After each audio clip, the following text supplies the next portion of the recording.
Oi gente, tudo bem? Bem-vindos a mais um vídeo do Aventuras na Leitura. Eu sou a Kelly e hoje eu vou compartilhar com vocês a minha experiência como professora e como foi o meu primeiro dia dentro de uma sala de aula.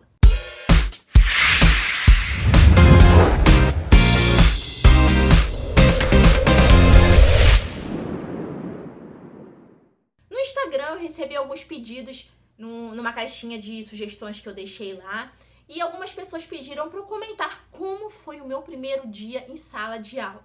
Gente, eu consigo me lembrar um pouco de um determinado lugar que eu dou aula ainda, mas o outro que eu já dei, isso faz 10 anos, porque agora em 2020 faz 10 anos que eu tô no magistério, com essa carinha de 15 anos, mas eu tô no magistério há 10 anos. Assim que eu terminei o curso normal, eu já comecei a dar aula, e eu dei aula numa escola particular, e deu aquele frio na barriga de, meu Deus, o que eu vou fazer? Bom, minha experiência como professora, eu venho de uma família de professores, né? Minha mãe professora, minhas tias professoras, então eu sempre tive muito conselho, muito amparo ali em relação a isso, a como lidar em sala de aula.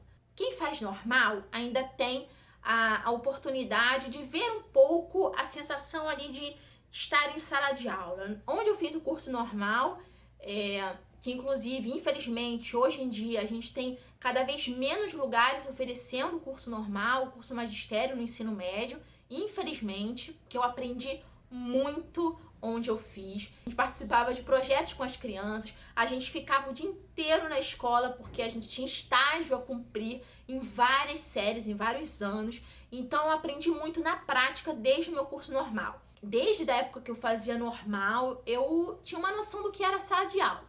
Mas, gente, a gente só vai realmente ter a noção do que é estar numa sala de aula é quando te pegam e falam assim: querida, você está aqui, essa é a sua turma de 40 alunos, se vira em 4 horas ou até mais, né? Aí sim você começa a sentir um certo desespero, um certo nervosismo. Eu senti muito. No primeiro dia, então, que eu entrei numa sala de aula sozinha para dar aula, eu lembro que foi para um terceiro ano, se eu não me engano, o terceiro ou quarto. Tô na dúvida, mas foi terceiro ou quarto ano nessa escola particular. Tinha que, assim, fazer planejamento toda semana. O mais bacana era que a gente fazia um rodízio de planejamento, né? Então, eram 4 ou 5 turmas de terceiro ano, ou quarto, que eu não lembro agora. Mas aí uma professora fazia uma semana para todas, a outra fazia para outra, e assim sucessivamente. Planejamento, gente, é flexível. Então, você dá o que você consegue naquele momento. Não precisa descabelar também para poder cumprir tudo que está no papel, tá? Desde que seus alunos aprendam e você também aprenda com eles, super válido. Sentir nervosismo é algo que eu não me lembro muito, então, já porque fazem 10 anos. Não foi assim nenhum bicho de 7 cabeças, mas eu fiquei muito nervosa. Principalmente porque no início você tem 4 horas numa turma, né, para quem é professor do primeiro segmento, e você tem ali um planejamento. Já pensou se naquele dia seu planejamento acabar em 2 tempos? Era o meu maior medo. Tinha dia que isso acontecia. E era horrível pra mim. Porque no início a gente não tem aquela manha, aquele jogo de cintura de criar, de inventar coisas. Hoje, 10 anos depois, eu tenho muito isso. Então eu tenho muita criatividade para poder bolar coisas na hora, se o meu planejamento do dia acaba ali. Mas antigamente, começando, não tinha. Então eu ficava muito nervosa. E, enfim, aí eu inventava história, eu passava jogo no quadro, né, continha, premiação de continha, enfim, jogo da forca. Eu começava a inventar, mas demorou um pouco para eu pegar isso aí. No início foi muito difícil essa questão de administrar o tempo. Sem contar que eu sou muito ansiosa, então se alguns alunos já falavam que tinham acabado o dever, eu já queria passar mais, sendo que eu tinha que pensar também que não tinha acabado. Então demorou um pouquinho para tudo se encaixar na minha cabeça e eu conseguir caminhar tranquilamente em sala de aula. Bom, isso foi na escola particular. Em 2010, assim que eu saí do curso normal, que eu comecei a trabalhar nessa escola particular, abri um concurso para um município vizinho da onde eu moro. E eu lembro que meus pais eram super contras que eu fizesse, Minha mãe era professora da rede pública também, mas era um município longe e diziam que era um município muito violento. E é. Mas eu falei assim, não, vou fazer pra testar, porque, né, eu estudei um pouco, estudei também durante o curso normal, a gente aprendeu muita teoria e tal. Eu estudava também em casa pra quando aparecesse algum concurso, cheguei até a entrar no preparatório pra um concurso que pensavam que ia sair, mas não ia sair, mas me serviu muito pra esse que eu fiz. Enfim, eu decidi então fazer para testar e esse teste acabou me aprovando. Então, eu passei, aí eu vou ter que ir, agora eu vou ter que ir, porque é um concurso público, a gente não pode abrir mão de um concurso público.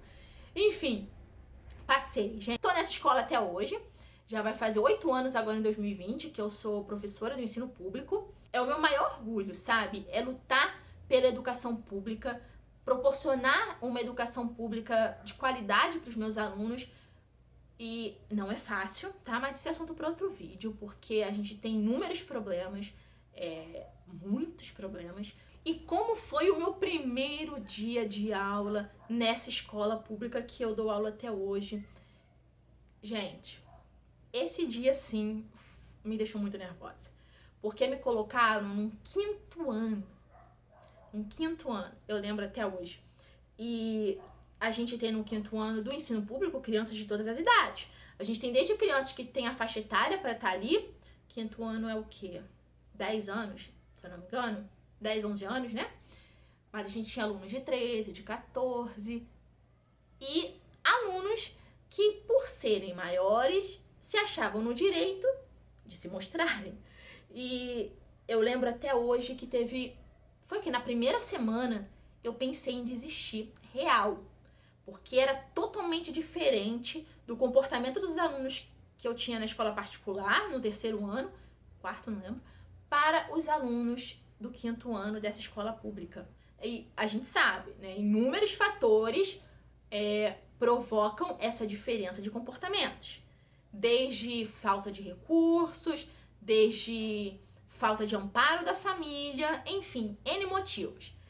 E também demorou muito para eu me dar conta. Foi preciso muita conversa com a minha mãe, que também dava aula em escola pública, com minhas tias, que também são de escola pública. Então, assim, demorou um pouco. E eu tive muita ajuda também de professores da escola que são antigas nesse momento. E eu lembro que foi um comportamento de um aluno que me deixou tão mal, que ele me desrespeitou, que eu saí da sala e eu comecei a chorar. Mas eu chorava. E eu não podia deixar eles me verem chorando. E, assim, naquela semana eu falei, eu vou desistir, isso aqui não é pra mim. Então, foi preciso muita conversa pra eu colocar as ideias no lugar e eu pensar no tanto que eu lutei pra estar ali, no esforço que meus pais tiveram pra me dar uma educação boa, que me incentivaram ali a estudar, né? A estudar sempre e tal, a tentar um concurso público, né?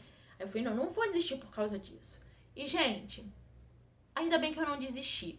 Porque eu sou muito, assim, como eu sempre falo, né? Tem inúmeros problemas.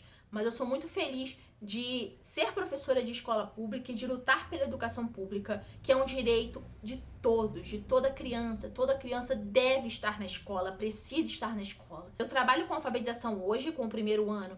Essa já é a minha turma. Já é a minha quinta ou sexta turma de alfabetização de primeiro ano.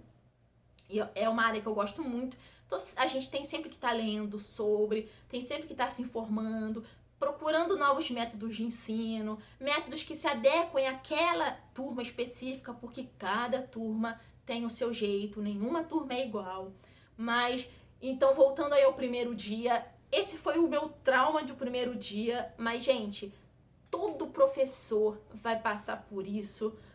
Seja no primeiro dia ou nos primeiros dias de aula, seja por situações difíceis, não tem como, tá? A educação não é um mar de rosas, não é, que coisa maravilhosa, é tudo muito lindo. Não é. A gente tem muitos problemas. É óbvio que, pra mim, eu sempre vou defender com unhas e dentes a educação. Pra mim, é a área mais bonita que a gente tem, que é a área que forma todos os profissionais, mas tem muitos desafios e a gente tem que trabalhar isso na gente. E um conselho que eu sempre recebi foi: não guarde os problemas para você.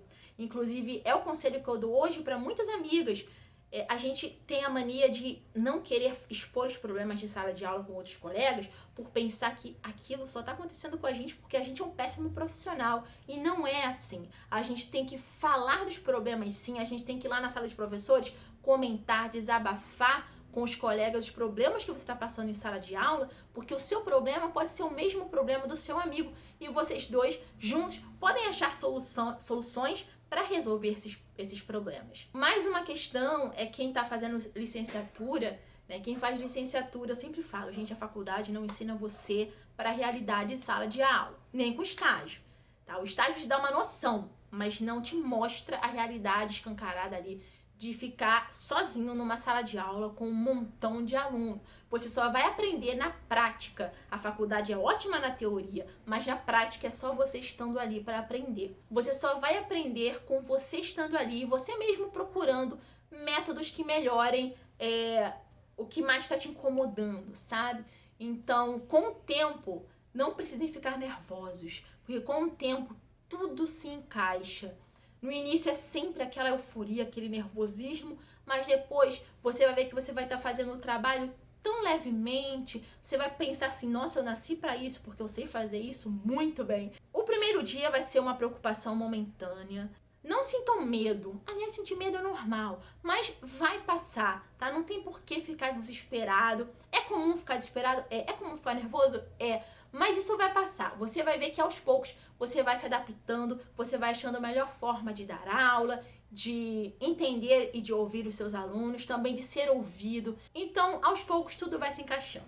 Espero que vocês tenham gostado aí desse pequeno relato de como foi o meu primeiro dia de aula, os meus primeiros dias de aula em sala de aula. E conta aqui pra mim, né, como foi o seu, se você já tá em sala de aula.